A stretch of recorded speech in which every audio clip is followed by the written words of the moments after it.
Good morning, everybody. It is a beautiful Friday morning somewhere, but not here in Seattle. Although the promise is that it's supposed to be nice a little bit later. And I hope that they're right on that. Seattle has a wonderful characteristic from a weather standpoint.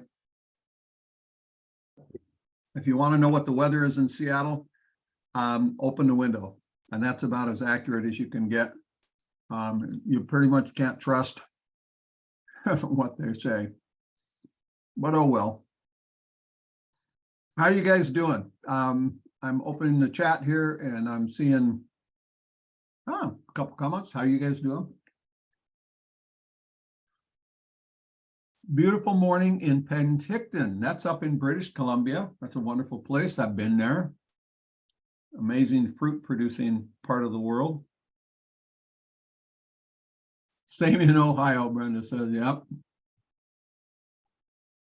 However, Brandon says it's a beautiful day in South Florida. It is a lot down there in South Florida, for sure. I love it down there. Oh, boy, my Wyoming, good mornings, Tucson, Chattanooga. No, I forgot the camera was kicked on. What am I eating? Okay, so guys, you know that most of you know that I managed to drop about 40 pounds. I put about 8 or 9 of those back on and I've settled in. That's where my body seems to be comfortable. I was really digging that 40 and I was kind of scared when it inched back up a little bit, but it's where I've kind of settled in. So, you know, basically a little over 30 pounds. And my choice of snacks, where's the package? This is so good. It's called Cattleman's. All right. So I like beef jerky, but this is a little, it's double smoked. I normally don't like these things, little pepperoni sticks and whatnot. They're usually kind of greasy and anyway, but I found these on a trip to Northern Idaho months ago, and we order them by bulk through Costco and or Walmart online. That's where I get them the best, but you got to try them. Cattleman's, and it's called double smoked. And if you like, you know, little prepared meats like this, let me know what you think, because they're the dandiest thing I've ever had. It's they're just an incredible snack. So there you go. That's funny. What are you eating, Coach? South Dakota, New Mexico. Oh my gosh, Maryland. All over the freaking place. That's wonderful. All right, very good to see you, buddy. All right, folks, listen, let's get going. I may cut this about 15 minutes short today. I have conflicting meetings that I am trying to get resolved, and I'm waiting for somebody to text me back, and I have not got it back, so I'll be kind of watching for it. If I have to close out a little bit early, I will. I'm just putting you on notice. If I get a text that says we're good, then we'll go all the way through 10. But let's get going, guys. This is a fun subject today. Now, I saw the promo come out last night, and it had a different title. It said, you know, the art of the chart, and that's not what I had submitted. But so I think, you know, we did that last time, right? So what we're going to be doing today, the title of it is called "What Are the Odds?" Let's see, and I don't want to do that. All right, so let me, there we go, get to the screen share, and I've got it all ready to go. This will stop others. Screen share, yeah, I do. There we go. All right, let me know if the screen pops up, guys, in the full screen mode. It should. This looks kind of interesting. Let's see. Does that change slides here? Yeah, there we go. Does this look normal? Is it full screen? Thanks, Deb. All right.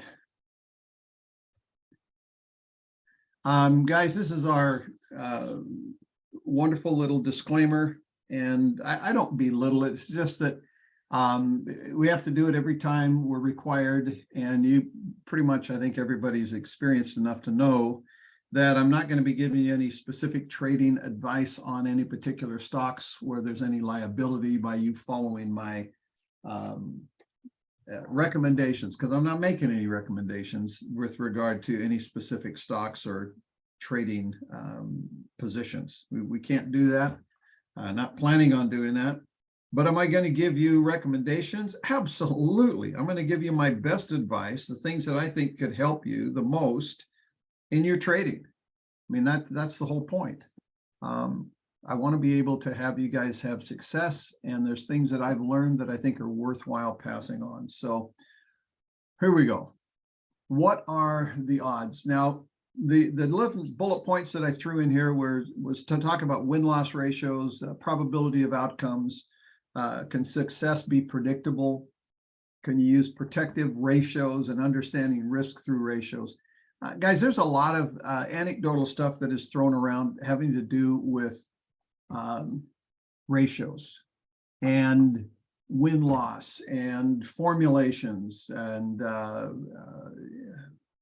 reward-risk ratios and things like that. So I've even heard people say you need to have a goal of you need to have a ratio of so many wins per losses, and then if you can do that, then you'll be fine. This stuff makes me want to, it makes my eyes bleed. I want to throw a rock through a window, some of the garbage that gets put out there. So let's talk about this. So let's talk about this win-loss ratio concept. It's a pretty ubiquitous one. People talk about it all the time. But let's break this down, because I want you guys to be the smartest kid in the class. And so let's talk about, what is a win-loss ratio? Well, by definition, a win-loss ratio is if you have 30 trades and 12 of them out of 30 were profitable, then you would have 12 wins and 18 losses, or a 2/3 ratio. And that equals a 2-to-3 ratio, or 40% in the win column, right? So a win-loss ratio there would be 40% if you had 12 out of 30 go in your favor. So that's kind of the basic definition. I'm going to ask you guys to give me some feedback. What is a good ratio? What's a good win-loss ratio? What would you consider like a minimum win-loss ratio? Just type in. Yes isn't an answer. No, I'm saying, what is a good ratio? What is the minimum ratio? I have one answer. It says 1, 70%, 33%, 1/3. And I finally have the right answer. I finally have the right answer. Karen, you nailed it. She said more than I am losing, right? No, Karen's answer is not right either. Guys, I suckered you into this. I suckered you all into this. And this tells me that this is an important thing to cover.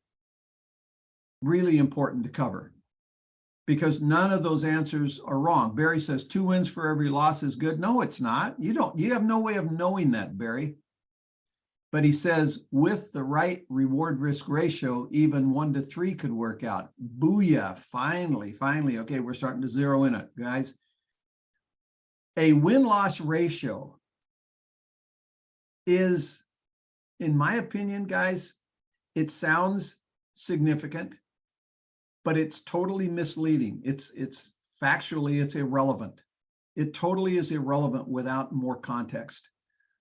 I would suggest that you use a profit cost ratio instead of win-loss. Why? Well, I'm going to talk about that.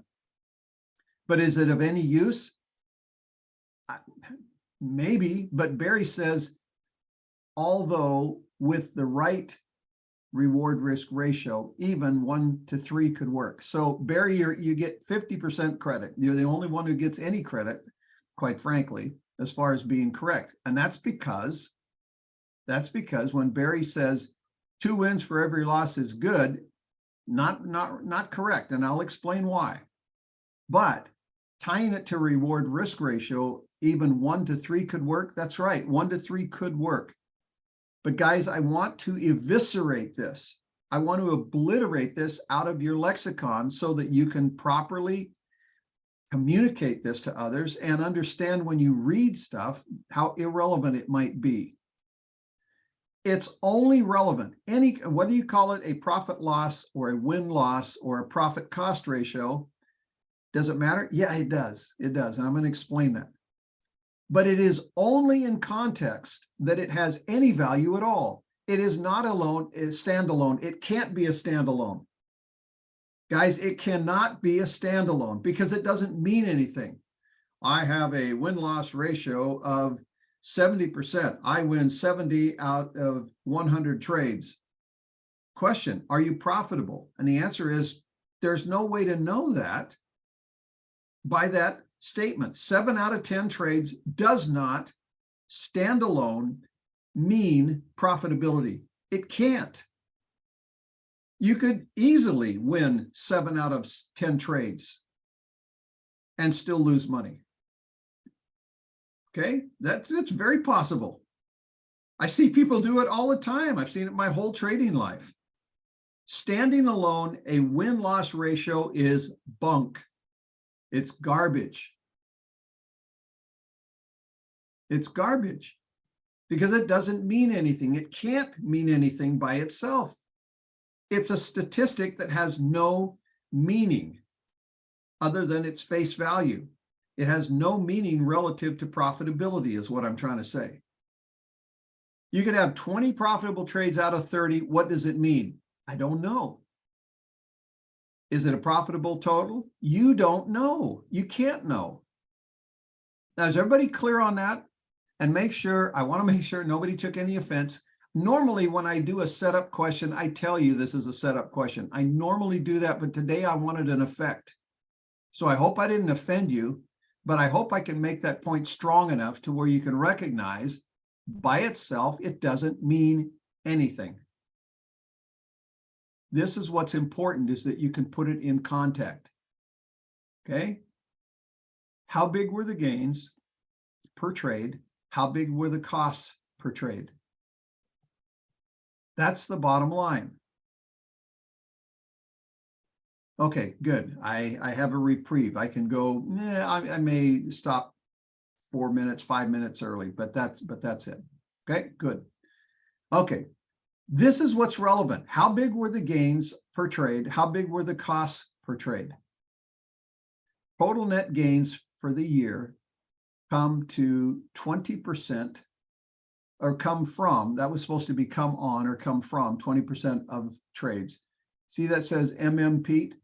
This is a long-term market maker named Pete.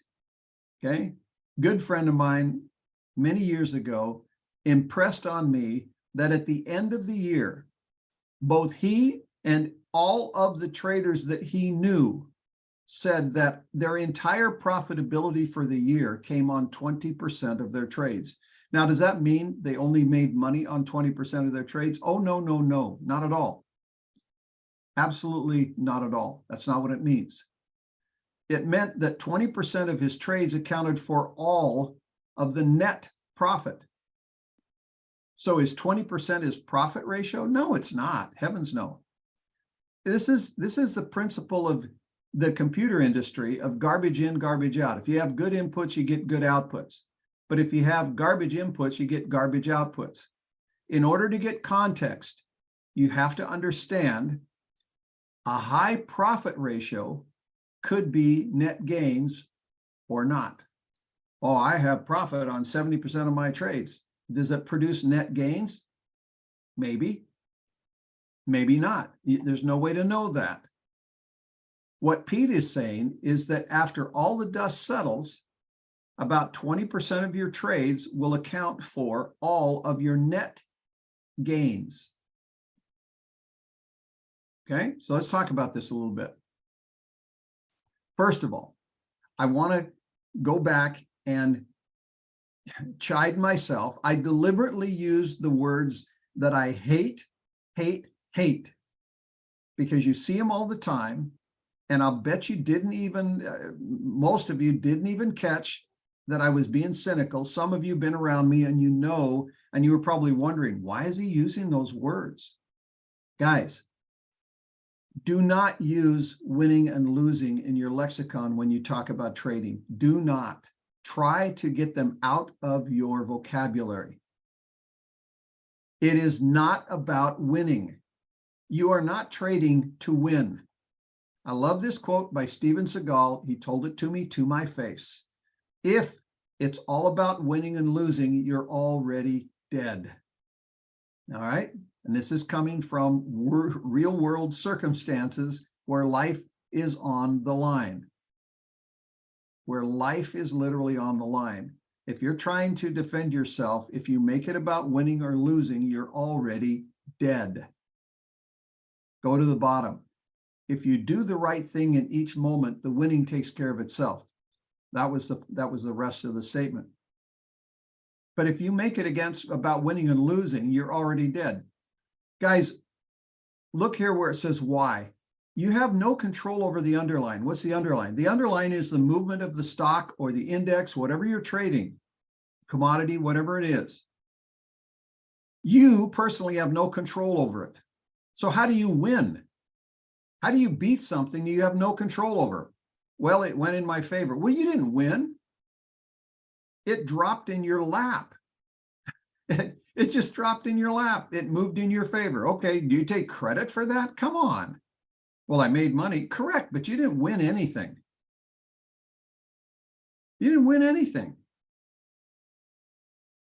These words trigger subconscious behaviors, guys, that are detrimental to your trading. Trust me, they're detrimental to your trading. It's not about winning and losing. You can't win something. You can't beat something you have no control over. If you wind up positive, profitable, good for you, but you didn't beat anything.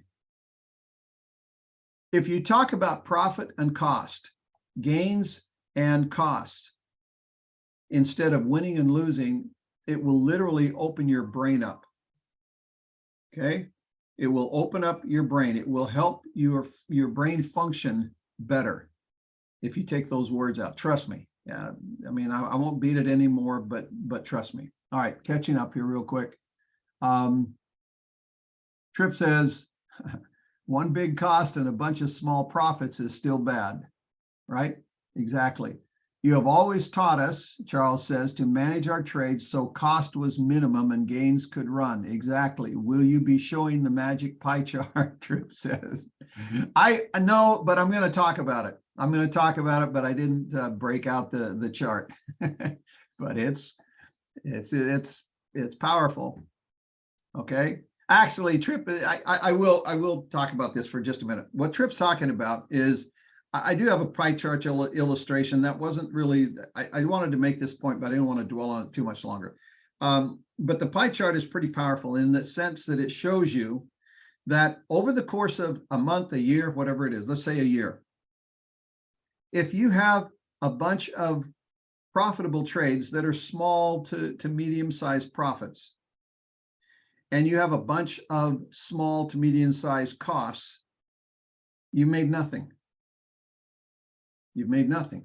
If you have a bunch of small gains and you have 2 or 3 big losses or costs that go against you, you still haven't made any money. By the time you look and factor in the ones where you broke even, there's the majority of your trades. Small gains, small losses, and break evens. So far, you still haven't made any money. Even if your ratio is positive, and I read an article not too long ago, it says, all you have to do is have 51% and you will be profitable. If you make money on 51% of the trades, you'll be profitable. Baloney. Baloney. Okay? It's just plain not true.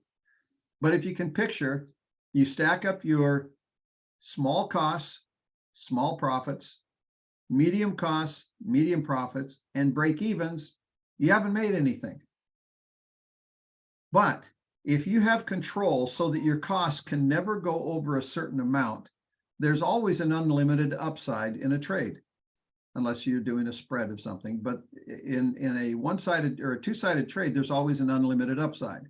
If you control the downside, every once in a while, you're going to hit a grand slam.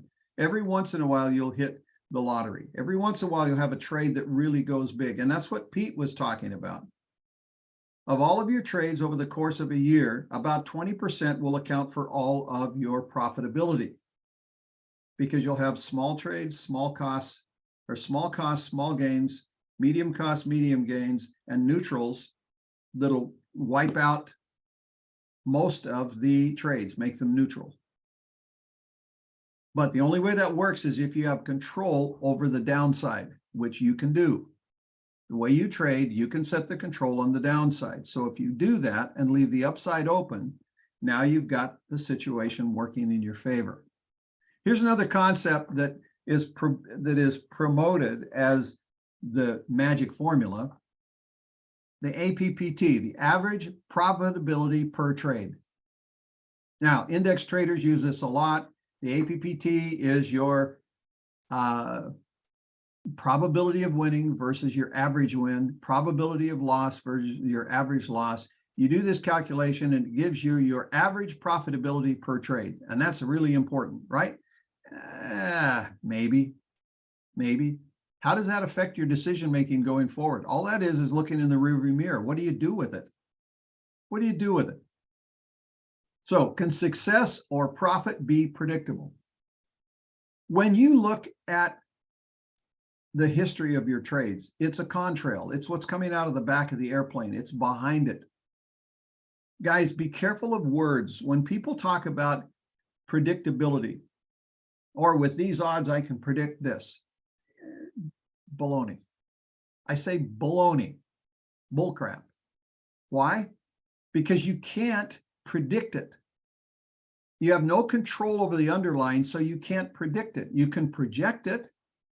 What's the same thing? No, it's not. I can see from the contrail where it looks like the jet is going to go. But I can no more predict that than closing my eyes and throwing a dart and hitting the target behind me that I haven't looked at. I can look at that contrail and the jet can suddenly change directions. And my prediction just went out the window. But not my projection. My projection was based on the contrail. I can see where it's going. But I'm not predicting that's where it will go. It's qualified. If it follows the pattern, that's what it will do. So, can profitability be predicted? Not really. It can be projected. You build your own track record over time. And when you look at your trades, which, by the way, that's the whole point of the trading journal, is so that you can have data to look at and then try to make some sense out of it, see what you can use out of it. You can look at the data and then you can adjust your strategy. You could change venues. You can adjust risk-reward ratios. You can adjust trade size. But it's still smoke coming out of the back of the airplane. What did I do here? Back up. Booyah. Booyah, right there. With cost control, that means you control the exposure. You control what the downside risk is. Now the odds can play in your favor. Okay, and they truly are odds in the sense that they're like gambling if you can't control it, right? If all you're doing is just throwing the money out there, at least put in some cost controls and the odds will improve a bit. But you've got limited downside, or when you have a limited downside and you have an open upside, now you've got something. If you can trade with the idea that I'll let the winners run, but I'll always control the downside in a particular specific manner, now it starts to work in your favor. Now you just repeat that process. There's more details to it, but conceptually that's it. Oh, I did stick this in a trip. I didn't pull out the chart. I just put in the numbers, and that's the magic 20%. Small fixed costs versus small gains, 0. Neutral trades, 0. Large gains, booyah. So the ratios, they're interesting, but quite frankly, guys, if I'm profitable, I don't care. And by that, I mean, inside of this composition could be your ratio of, I want a 3-to-1 ratio when I trade. I want a certain size risk unit. All those things are interesting. They're interesting. But as long as I'm profitable at the end of this period, a month, a year, whatever it is, I really don't care too much about it. Okay? As long as I'm profitable, I don't care too much about it. If it's not as much as I like, then I'll get in and try to tweak it a little bit. But if it's working, if it ain't broke, don't fix it, right? I love that. If it ain't broke, don't fix it. Charles says, it's never easy, but I've learned to dance with the gorilla. Haven't found a way to lead in that dance. Exactly. I love it when students bring up stuff that I've helped them understand. Guys, you're never going to lead when you dance with a gorilla, but you can learn to dance. You can learn to dance with the gorilla, but don't try to lead. You won't like it. Okay. All right. So here's something I do like. Here's a principle that I really do like from an analytical standpoint. All right. And that's this: understanding risk through using what's called an R, a ratio, an R ratio. All right. I bumped it. There you go. Bumped my mouse. So what is an R? Guys, an R is a unit. It's a cost or a profit unit. You can put any number in there you want. You could have it be, it could even be a percentage, but numbers I think work better. It could be $500. Okay, so let's just pick a number, $500. $500 is a cost unit or it's a profit unit. If I make 10 trades and in those trades I'm up 3 R's, well, if my R equals $500, I'm up $1,500. If my R equals $200 right here, I'm up $600. So if you make 3 R's, how much is that? Well, I've made 3 R's. Well, how much is an R? It's 200. So 3 times 2 is $600. You made $600. That means as you're trading, you use this unit in your risk management. Let's say that you enter a trade and you say, I'm entering this trade and my risk unit is $500. Well, where'd that come from? Guys, it is a tolerance level. If I walked up to you and I said, okay, you can make this trade right here. If it goes against you, I'm taking $500 out of your wallet. Really? Yeah. For every R. So an R is $500. If this trade goes against you, as soon as it goes down to $500, I'm taking it. Whoa, whoa, whoa, whoa, whoa, whoa. That's a little too tight. I think I'll make my exit point 2 R's. Okay, so when that trade goes down $1,000, I'm taking that money from you. And you've got to be willing to say, okay. Now, are you really okay? Sometimes people say, okay, that makes sense, until somebody comes to try to take the money out of their wallet and they're going, wait, I was just kidding. I didn't really mean I was okay with it. Well, that's the point. Why would you put 2 R's or $500 times 2, $1,000 at risk? Well, maybe because the trade could just as easily go in your favor. And if it does, based on the previous resistance level, based on the size of a normal run, etc., whatever it is that you're looking at that makes you interested in this trade, based on that, it could move up $2,000. Let's see, $2,000 divided by 500, which is 1 R. So that's 4 R's. Yep. Could it do that? Yeah, and it looks likely because it's done that a couple of times before recently. Huh. So if it does it again, I could pick up $2,000 or 4 R's. Yep. So how much are you willing to risk if it goes against you? 2 R's? Well, let's see, 2 R's, that would 4 R's. That's a 2-to-1 ratio on the upside. So for every $2 I could possibly gain, I could risk $1. So a 2-to-1 ratio. Or if you're okay with that, then go for it. The downside is fixed at 2 R's, $1,000. The upside is not fixed, but it's projected at 4 R's, $2,000. What if it went up 5 R's? What if it went up 5 R's? Is that okay?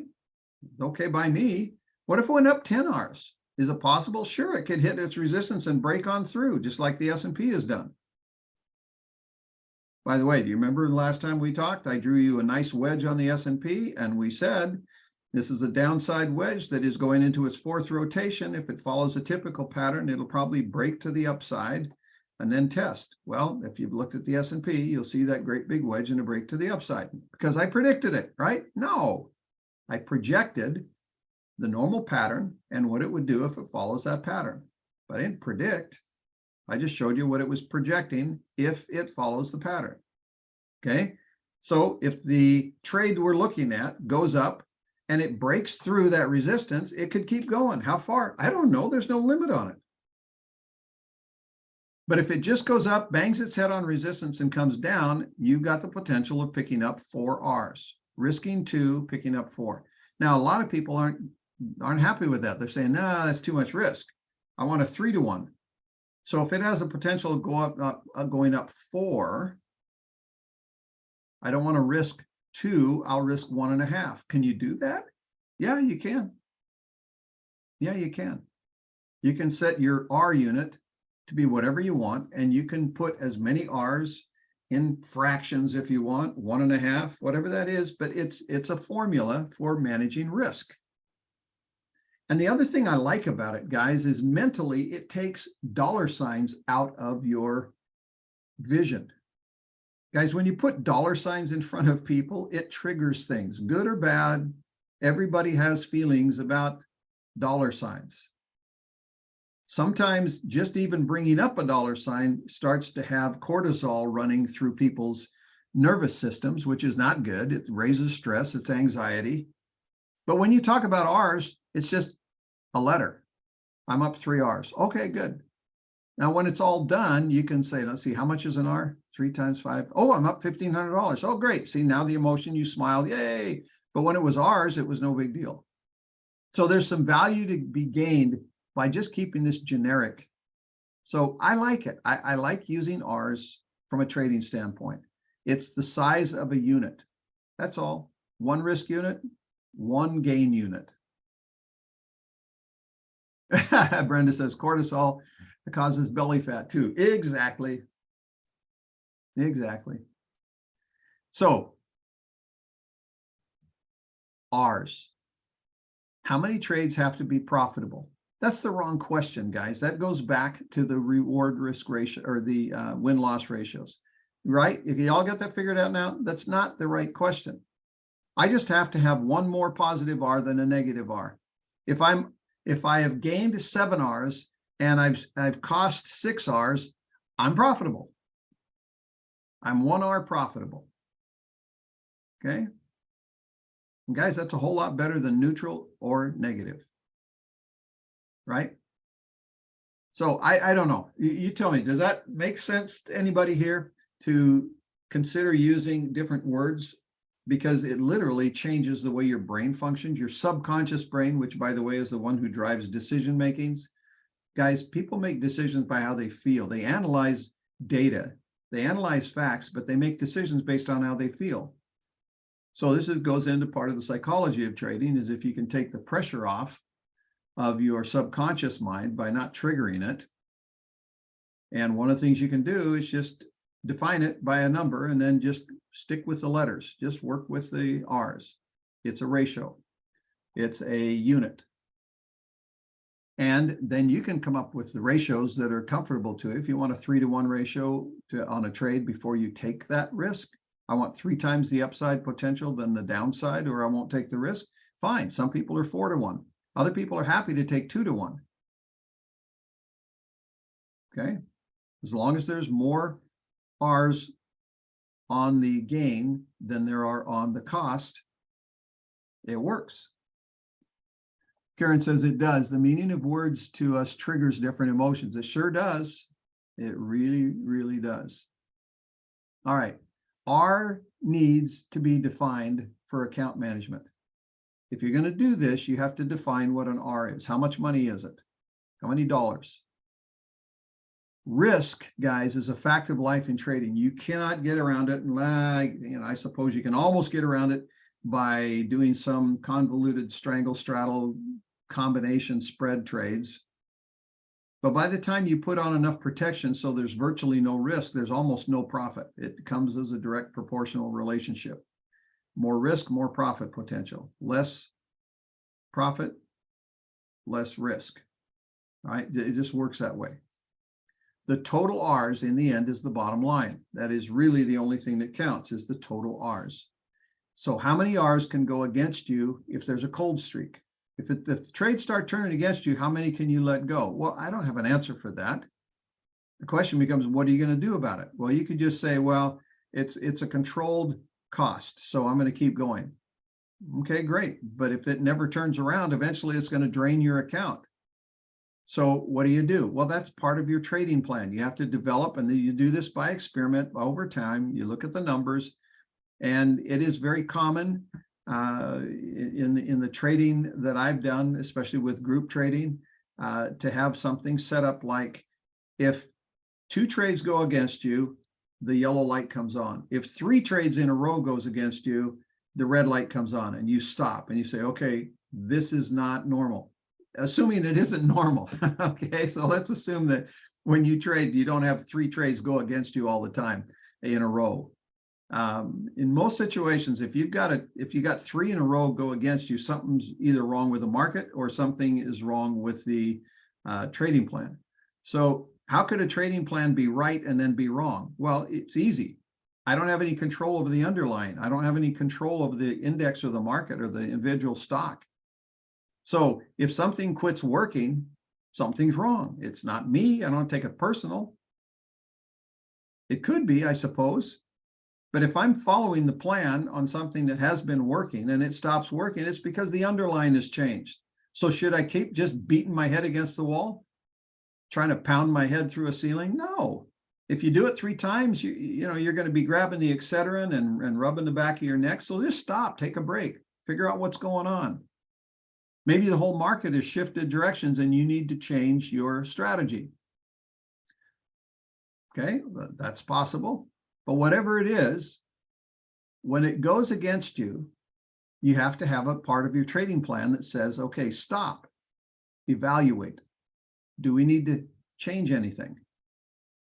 And if everything looks the same, if nothing looks like it's changed, then you can write it off. Well, that was an anomaly. Let's try one more and see what happens. You try one more and it goes in your favor. You go, okay, all right, that was just a glitch. Okay, but it is either is or it isn't. This is either something significant or it isn't. And the only way you're going to find out is if you stop, take the money off the table, take a breath, evaluate it, maybe even watch it for a little while. And if it starts to behave again like normal, then you jump back in. But that's part of your trading plan. What if it's a hot streak? If it goes in your favor 3 times, what do? Stop, man. You got to stop. Something's wrong. Some of you are going, yeah, I'd be freaked out. 3 trades in my favor in a row. No, guys, that's the whole point of the upside. It's different than the downside. If it's a hot streak, and when I say up and down, I'm talking about profitability versus cost. I'm not talking about bullish or bearish, because you could be doing this in a bearish market and it's going great. If a hot streak means it's going in your favor and it keeps doing it, what do? Guys, the only thing I would maybe consider is, if you got the wind at your back, changing the R size, maybe you take a little larger trades. That would be a possibility. But if they're working, maybe you just increase the size of your trades. But again, that goes back into your game plan. And when you're looking at R's, it can become kind of pragmatic. It's easier to be neutral in your analysis of it. I like the idea that of inspect what you expect. Now, this, guys, is the evaluation. At least weekly, look through all of the trading activity, see if everything's okay. It's just like bringing a vehicle in for regular maintenance, or when on the weekend you shut down for a day and you just make sure everything is up and running. Guys, in flight simulators, very, very sophisticated. I've sat in a flight simulator that cost $35 million to build that. So it's a $35 million flight simulator. I flew a 747. Yay, I flew it 3 times. It was amazing. Absolutely amazing, guys. And it was real. I did fly a 747. If I would have been in the cockpit at 32,000 miles an hour, 32,000 feet, Or if I was going down the runway at 250 miles an hour and rotated and took off, if I was behind the controls of an actual 747, it wouldn't have felt any different. That's how good the simulator is. So I can say I've flown a 737 or 747 3 times. It was awesome. It was amazing. But you know what? They're in high demand because companies, the different airlines, are running their pilots through this training that they have to do every year. They put them in these simulators on a regular basis. And so they're booked around the clock, 24/7. Out of 24 hours, there's 6 4-hour periods. 5 of them, no matter what time of the night, day and night it is, 5 of them are being used. But 1 is for 4 hours it's shut down for maintenance every time. Why? Well, because they're being used all the time. And so you have to have a downtime just to make sure everything's fine before you put it online again. Same thing here. Same thing here. So let's wrap this up. What are the odds? Guys, the odds are a bad thing to focus on. Why? Because odds imply gambling. Trading should not be considered gambling. And by the way, if I were to take a poll, some of you would say that trading is gambling. It shouldn't be. It should not be considered gambling any more than a business is considered gambling. Do you consider business gambling? Just because there's risk? No, it's not gambling. Because what do you do in business? You evaluate an opportunity. The only reason you'd go into business is if there was an opportunity that was positive, an upside. And so you look at the risks, you look at the costs, you come up with a game plan, a business plan, you run that scenario through every possible contingency permutation that you can think of to make sure that you've got all of the bases covered, and you say, okay, if I'm going to put $500,000 into this business, if I'm going to spend $1 million to start this thing up and I don't expect to be profitable for 3 years, you darn well better have it right, because it's going to be 3 years before you start turning a net profit. All the debt's paid off. You're running profitability, or 2 years, or whatever it is. That's not gambling. Gambling is the slot machine, right? Trading should not be gambling. Yeah, but Ryan, you said you don't control the outcome. That's right. And in business, you don't control who's going to walk through your door, who's going to hit your website, what the weather's going to do, what the supply chain is going to do. You can't control that. So you build contingencies. And you constantly evaluate and make adjustments. That's trading has got to be that way, guys. Got to be that way. You set up the size of the risk based on possible reward. The ratio makes sense, but it's self-defined. As you trade, you'll decide, you'll figure out what size of an R unit you have to take, what the ratios are, and with the size of the R's that you're using, what the ratios need to be. You set your risk tolerance, you build your contingency reactions in response to the costs and the profits. By the way, if you gain a lot of profits, could you change your plan and your contingency response to what do I do with that? Absolutely. Absolutely. You definitely do it on the downside. But as long as you're controlling those costs and you're producing net profits, then your ratios are working in your favor. The R's are working in your favor. Your business, your trading plan is working in your favor. And guys, actually, if you can do all of that, I'll give on the words just a little bit and say your odds look pretty good. Like I say, I don't like odds because it has to do with gambling, but yeah, whatever. You know, I'll give you a thumbs up. Your odds are better if you do those things right there. Lastly, I love this little bit of advice coming from a guy named Bubba. His name is Todd Horowitz. He was 40 years in the trading pits in Chicago, 4 decades trading in Chicago, which is, well, guys, people at Snowmobile will tell you that if you learn how to snowmobile up here where I live in the Pacific Northwest, you can snowmobile anywhere. We have the worst snow. We have the worst snow. We have trees, we have rocks, we have wet snow, we have crazy weather. If you learn how to snowmobile here, you can pretty much snowmobile anywhere, right? Horowitz is the guy who spent 40 years in Chicago doing option trading in the pits there. In my opinion, if you can do that, you can trade anything, anywhere. So those are his bona fides. He says, anyone who tells you they found a formula to make money every day, pardon the expression, is full of you-know-what. The goal is to capture profits that exceed losses over time.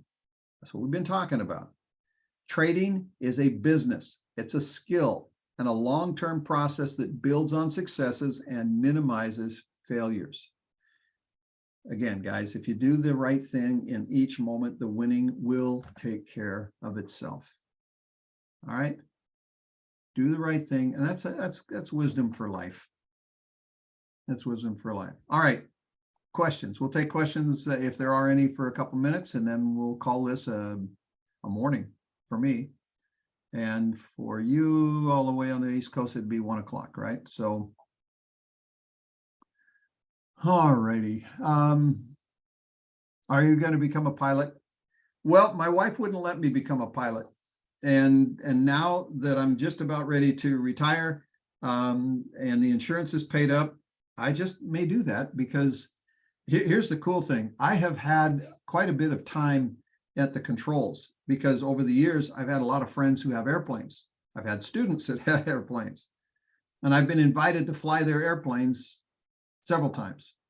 Okay, so I've done a lot of takeoff and landings in small airplanes and flown them around, and you know, talk to the different towers as you go through airspace and read the charts and whatnot. So in my mind, if I wanted to do that, I'm sure I could.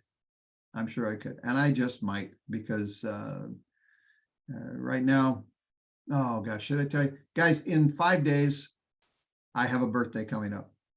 It is the birthday that has some significance to me. My father passed away when he was 71 years old. When I was younger, I used to think 70 years old was old, really old. Couldn't imagine ever living that long. I will turn 70 in 5 days on February 15th. I am fortunate, so blessed. I was telling my wife, I don't feel any different than when I was 50, 20 years ago. In fact, I feel better. Having with the weight loss last night, without having to do anything for a long time, I decided for my 70th birthday, I was going to be able to do 70 push-ups in 1 minute. And because I've done that sort of thing before in the past. So last night, I said, I better get started, because you can build this up, but I've only got 5 days. So I'm going to start conditioning myself and see if I can do it. So I want to celebrate that. I'll do a little video when I turn 70 of me doing 70 push-ups in 1 minute. Well, guys, last night I did it. I just popped down at the end of the bed and I went, and I was surprised when I hit 30, 40, 50, kept going, 60, 70, and under a minute, I did 70 push-ups. So I'm blessed. I feel really good and really fortunate about that. But there's something in the back of my mind that is going, your dad had 2 heart attacks by the time he was this old, and within that next year, he was gone. So I am doing everything I can to go kicking and screaming, guys, and I hopefully will have many, many long years left, and I am just enjoying my life and feeling awesome. And I expect that I will one day get that pilot license and have the real experience. I've already had the real experience, but I have a license to prove it. But you know what? Life is good. All I know for sure, for 100%, is that I have one day. I have today. That's all I know. I can project tomorrow, but I can't predict it. I can project tomorrow of what I will do with it, what I plan on doing with it. But the only thing I can do is make sure that if this was the last day I have, am I going to be proud of it? If this is the last day I have, how did I treat my wife? If this is the last day that I have, did I reach out and connect with other people I love, like my kids and grandkids? That's all that counts. I go, one day, I'm going to do my absolute freaking best. And if I get another one, I'll be so happy. And I'll try to do my absolute freaking best tomorrow. But guys, I leave that with you as a testament to don't give up, hang in there. but just focus on doing the right thing in each moment. The winning takes care of itself. All right. Winning takes care of itself. All right. So I'm going to scroll back up here real quick. My thoughts on the S&P now. My thoughts on the S&P now is that we've broken that wedge, that downward trend that traded into a wedge. So it was a descending wedge. We've broken it. So now we look for a pullback with a higher low. If we do, we're starting into an upcycle. That's what it looks like. Okay. Karen, it's fun when you get old. I used to fly. Now it's a different view from when I was younger. Yeah, but the cool thing is you don't have to be in great physical shape to fly. You just sit there and, you know, work the joystick. Brenda, thank you. Robert, thank you. Kevin, thank you. Charles, everybody. What is the name of the meat sticks? It's from a company called Cattleman's Choice. Okay, Cattleman's Choice. I'm holding it up there, and these they make jerky, which is really good. I love beef jerky, but these little smoky sticks, they're not. There's no dampness like jerky at all. They're kind of hard, and I like that because I can just gnaw off a little piece and chew on it for several minutes. But the flavor is just wonderful. Double smoked. Barry, darn good. My record was about 65. That was when I was in college. Guys, I actually, so push-ups is something you can literally do every day. Your big muscles, your chest and shoulder muscles can handle that. And once you start doing it, they start building up tolerance really fast. And I got to the point, my record was I did 160 seconds. I built up. I finally did it one time. and then it was like, okay, I'm done. That's why I have different vision on what goals are and how to accomplish things without setting a goal. Because when you set a goal, what do you do when you get there? Okay, I'm done. And so I did it. I mean, I did it. I literally did it 160 seconds. It was amazing. It was so hard, but it was so powerful when I got there. If I would have kept doing that, could I have increased? Probably, but I only said it was 100. So when I got there, I quit. I'm not sure I'm going to even try that again, but I'll tell you what, I love banging out 70 or 80 in a minute. That's pretty cool. Let's see. What affects someone else does not mean it will affect you the same way. I know, and I appreciate that. I'm thinking about that. I'm counting on that. How about that? All right. Hey, thanks, everybody. God bless. Take care of yourselves. We'll see you again soon. Bye-bye.